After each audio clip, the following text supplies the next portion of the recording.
എനിക്കത് ഇത്രത്തോളം ഒരു ഫീൽ ആവും ഒരിക്കലും ഞാൻ വിചാരിച്ചിട്ട് ചെയ്യണം. പക്ഷെ നായിന്റെ മോനെ എന്റെ തന്ത അല്ലണം എന്റെ തന്ത ബ്യൂട്ടി കുഴപ്പമില്ല.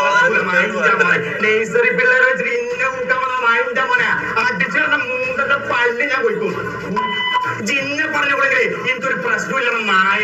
പക്ഷെ ജിന്നെ തന്തര പറഞ്ഞു അത് ഈ സാജാൻ സഹിക്കൂല മോനെ. കാരണം തന്തയില്ലാത്തവന്മാരെ കുറിച്ച് തന്തക്ക് വിളിച്ച പ്രശ്നമാണ്, അത് സീനാണ്. അത് റിയലി സോറി ഷാജാനിക്ക, സോറി. അത് എനിക്ക് എന്റെ വന്ന് പറ്റിയ മിസ്റ്റേക്ക് ആണ്. നിങ്ങൾക്ക് തന്തയില്ല എന്നുള്ള കാര്യം ഞാൻ പിന്നെ അറിഞ്ഞത്. ഞാൻ ആദ്യം അറിഞ്ഞിട്ടില്ല. ഇത് അറിയാമായിരുന്നു ഞാൻ തന്തക്ക് വിളിക്കൂലായിരുന്നു. കാരണം ഇല്ലാത്തൊരു സംഭവത്തിനെ കുറിച്ച് പറയുമ്പോൾ അത്രയും ഹേർട്ട് ആവുക. അങ്ങനത്തെ ഒരു പ്രശ്നം. നേഴ്സറി പിള്ളേരെ കണ്ടിട്ടേ ഇതെന്താണ് നായ വിചാരിച്ചത്? ഞാൻ കടന്ന് പറക്കുന്ന ഒന്ന് പോടാ നായ അടിച്ചെന്റെ മൂന്നിന്റെ ചേപ്പിയാ ഒരു നായിന്റെ മോനെ. ഇത് കളിക്കണ്ട മോനെ. ഞാൻ ഒരു കാര്യം കേട്ടെ, താറിന്റെ ഹൈറ്റ് എത്രയാ? താറിന്റെ ഹൈറ്റ് എത്രയാ? എന്റെ ഒരു ഓർമ്മയില് താറ് ഇത്രയാ. അതായത് അയാള് താറിന്റെ ഗ്ലാസിന്റെ ഇത്രയുള്ളത്. അപ്പൊ അയാൾ എന്റെ ഇവിടെ ഉണ്ടാവും അല്ലെ. അതായത് ഞാൻ ഒരു ഫൈറ്റിൽ നിൽക്കുവാണെങ്കിൽ ഇയാളായിട്ട് ഇങ്ങനെ നിൽക്കേണ്ടി വരും അല്ലെ. അതായത് ഈ മുരടിച്ച കടലാമ ഇങ്ങനെ ഉണ്ടാവുക.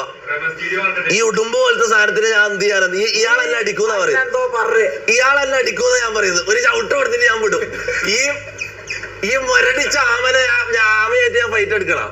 ചാറ്റ് പറ ഫൈറ്റ് എടുക്കണം. എന്താ ചെയ്യേണ്ടത്?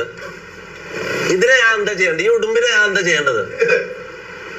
അതായത് ഞാൻ അടിച്ച് മോന്ത പൊളിക്കുന്ന എടാ അടിക്കാന് മോന്തൊക്കെ കയ്യെത്താനൊരു ഇത് ഐറ്റമാണ്. ഇയാളെ എങ്ങനെ അടിക്കുക? തുള്ളിയിട്ടാ ഇങ്ങനെയാണ് ഇയാൾ അടിക്കുക.